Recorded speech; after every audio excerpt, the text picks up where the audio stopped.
আমার শোল্ডার, আমার নি, আমার অ্যাঙ্কেল, ব্যাক, মানে প্রত্যেকটা জায়গায় আপনি স্ক্যান করলে কিছু না কিছু পাবেন। ইনশাল্লাহ আমরা জিতা শুরু করলেই সবাই আবার টিভি দেখবে, মাঠে আসবে। ইনশাল্লাহ একটু সবাই পাশে থাকবেন। মিরাজ অনেক জলি একজন ছেলে। আমার বিশ্বাস ইনশাল্লাহ আমরা সিরিজ জয় করব। টিম বাংলাদেশ শ্রীলঙ্কাতে গল টেস্টের জন্য প্রিপারেশন নিচ্ছে। তাসকিন আহমেদ এখনও দেশে, তবে সব কিছু ঠিকঠাক থাকলে ওয়ানডে স্কোয়াডে যোগ দিচ্ছেন এবং টি-20তেও খেলছেন সিরিজে শ্রীলঙ্কার বিপক্ষে। 3 মাসের একটা লম্বা ব্রেক, ইনজুরি আবারও আসলে তাসকিন আহমেদকে ভুগিয়েছিল, কিন্তু বরাবরের মতো ফাইটার তাসকিন আহমেদ কিন্তু আবারও ব্যাক করেছেন। তাসকিন আহমেদ, এখন আসলে ইনজুরির কী অবস্থা? অনেক দিন ধরে আসলে মিরপুরে প্র্যাকটিসটা করছেন, ঠিক এখনকার কন্ডিশনটা কি? আল্লাহর মধ্যে আগের চেয়ে বেটার, ফুল রান আপে বোলিং শুরু করেছি। সোফার ফিজিও ট্রেনাররা অনেক হেল্প করছেন, তাদের প্ল্যান ওয়াইজই আগাচ্ছি।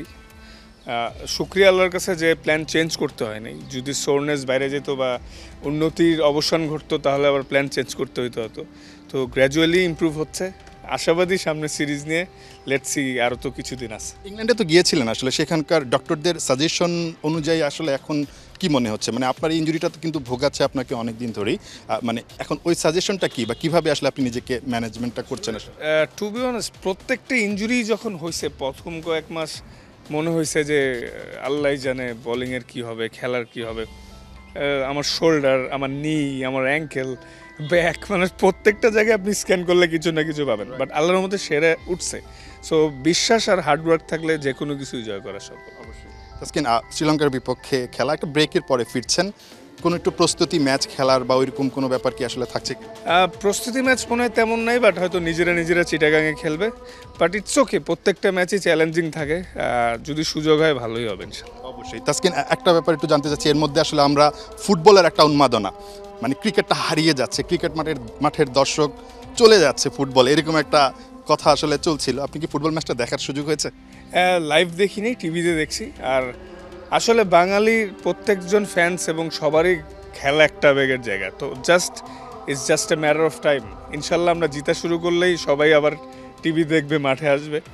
ইনশাল্লাহ একটু সবাই পাশে থাকবেন, বিকজ দুইটাই স্পোর্টই আমাদের বাংলাদেশের, দুইটাই ভালো করবে ইনশাল্লাহ। আপনি নতুন ক্যাপ্টেনের আন্ডারে আসলে ওয়ানডে সিরিজটা খেলতে যাচ্ছেন।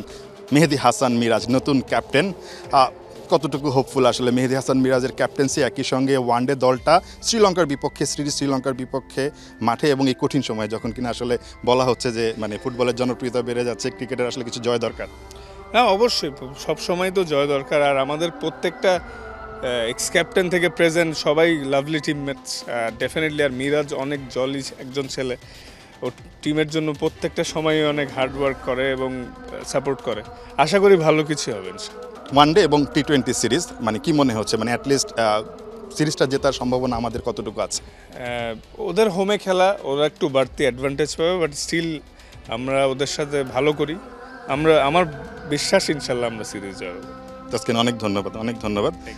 তাসকিন আহমেদের সঙ্গে কথা বলছিলাম শ্রীলঙ্কার বিপক্ষে সিরিজ নিয়ে। সাম্প্রতিক সময়ে বাংলাদেশের সময়টা একদমই ভালো যাচ্ছিল না, ইউএর বিপক্ষে সিরিজ হার, তারপর পাকিস্তানের বিপক্ষে সিরিজ হার।